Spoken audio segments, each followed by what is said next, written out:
Oh my god. Hey guys. Today I figured we should start a new book. I just got back from the bookstore and you know what? I want to start a new book. Um, I'm gonna still continue Matched until we are done with that book, but I would also like to start a new book. So today, this is a pretty short book actually. Let's see how many pages this is.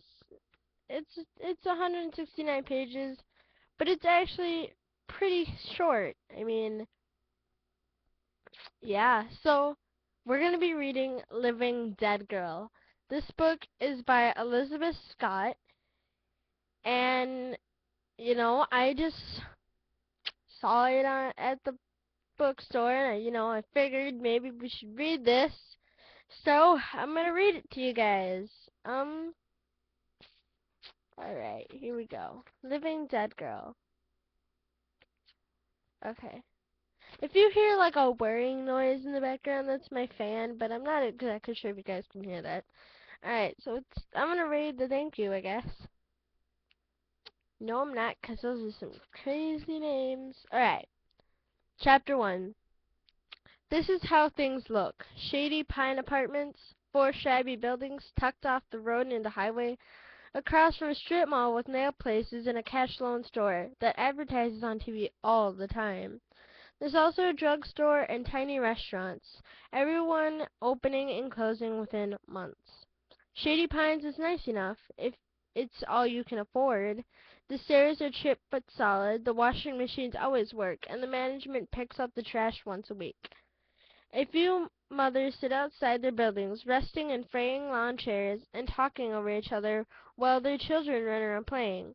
One dog lies sleeping in the sun, twitching its tail when a child comes over and pats the top of its head before running away, giggling.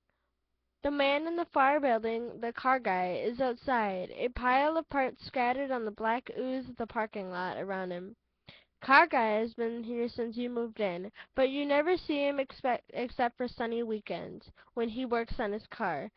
No, not that he ever drives it. He's a strange one, that's for sure. Living alone, always with that car. Not really ever talking to anyone. But every place has one weirdo, and at least car guy cleans up after himself. He's almost obsessive about it. Still, how he sighs when the man, the one whose daughter is quiet and sadly a little slow, pulls into the space next to his. See how he watches the girl get out of the car? She's a skinny little thing, always hunching over a bit, like she's taller than she thinks she is. Homeschooled, of course, because of how she is, or so someone once told you when you were getting the mail, and there are no secrets around here. Not with everyone living so close together. She walks slowly across the lot, trailing behind her father, who waits patiently for her to get out of the building door, holding it open even though he's carrying all the bags. She doesn't say thank you, but what can you expect? Kids never know how good they have it. Alright, one thing I say before we go on to chapter 2, I'm gonna do maybe like 3 chapters per session, or, these videos, I'm gonna try and get them up to 10 minutes maybe, so here comes chapter 2. Chapter 2. This is how strange, no, this is how things are. Cold from the grocery store, from the dairy aisle, you walk down to pick up the yogurt from the frozen food aisle. Its cases filled deep with frozen pizzas and ice cream in large round containers. Cold, getting out of the truck, foot clinking over something metallic, piece of a car laying on the ground. Don't stop to look.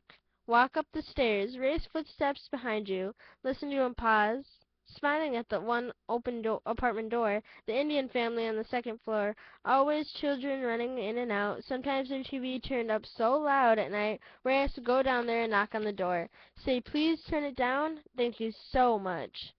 Was that guy in the parking lot looking at you? Ray says when we walk into the apartment as soon as the door thunks closed and he's turned the locks 1, 2, 3. Better safe than sorry, he always says. You shake your head. No, no. Even if he did look, it'd never be at you. No one ever really looks at you. Ray puts the groceries away. Yogurt in the fridge, his oatmeal in its individual packets in the cabinet above the sink. Five apples, one for each day when he comes home from work. 5 TV dinners you'll heat up at night for him to eat unless he brings something home. He comes over to the sofa, holds out a large glass of water, so cold the sides are frosty, ice cubes clinking inside. You've pulled your skirt up to your waist, arms resting by your sides, palms open and waiting.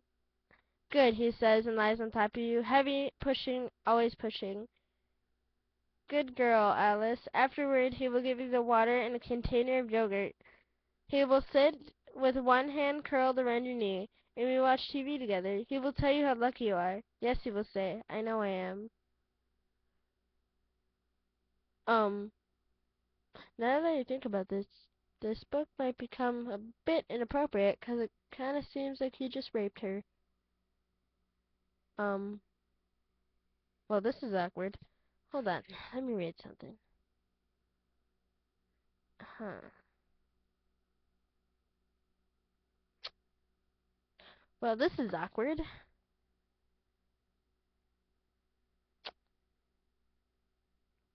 Alright, well, I guess we'll keep reading this unless this gets really inappropriate. Alright, so it says, Chapter 3. Once upon a time, I did not live in Shady Pines. Once upon a time, my name was not Alice. Once upon a time, I didn't know how lucky I was. Chapter 4. I eat 14 chocolate hazelnut candies, round and wrapped in silver foil that crackles when I snap it open. I also eat 6 cookies, long brittle tubes filled with chocolate, one puffy cheesy thing that tastes old, all grease and bitterness, and 2 mints before a woman in a sky blue shirt comes out and calls my name. The woman I'm sitting with, all older and reading magazines that promise quick dinners and happier children, look relieved. They've noticed the pile of wrappers around me, noticed how I sat and ate while they sipped diet sodas or water and gave each other cautious looks if they reached near the candy when grabbing another magazine.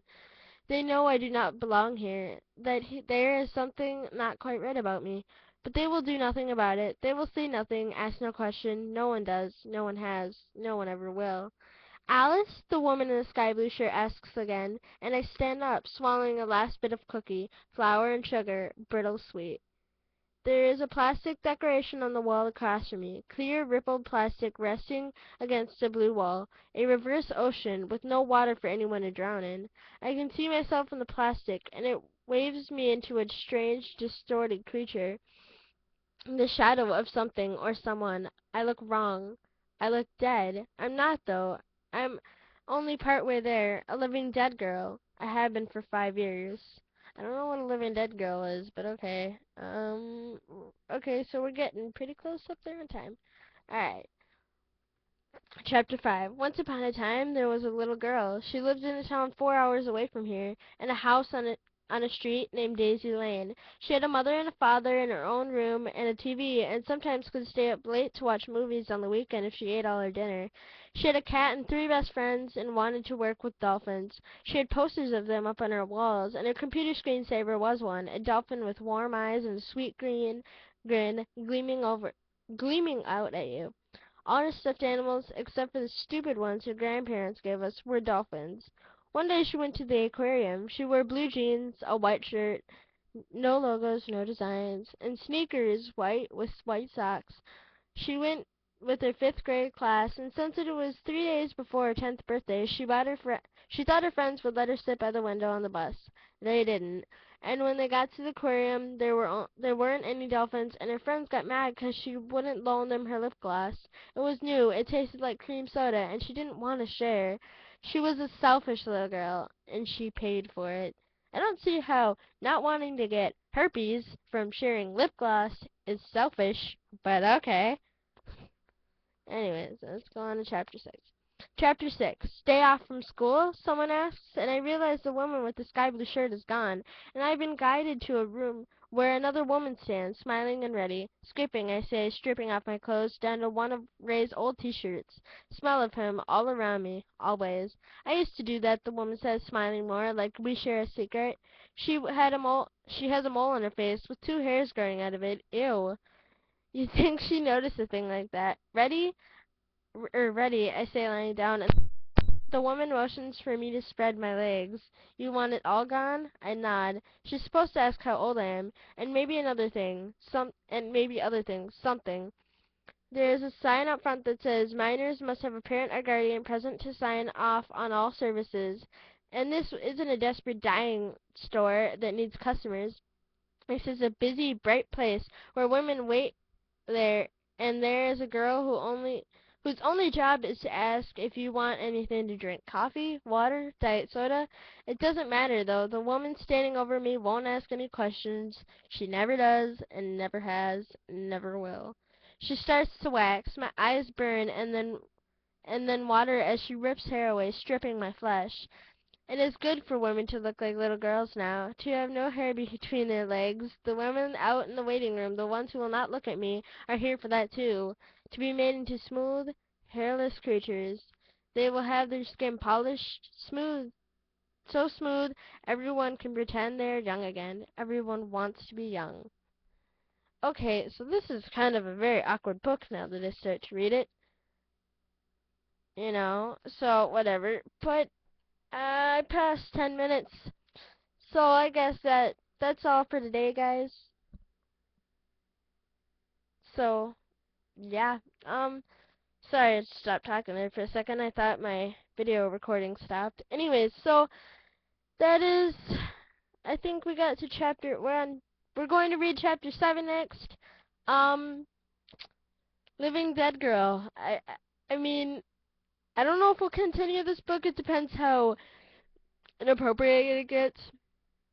If it gets like to the point where they start getting graphic with things, yeah, I'm not reading any more of it. But you guys, I hope you like my reading session time thing. So anyways, like, comment, subscribe, because pineapples like likes, and Minecraft unicorns, or unicorn, out.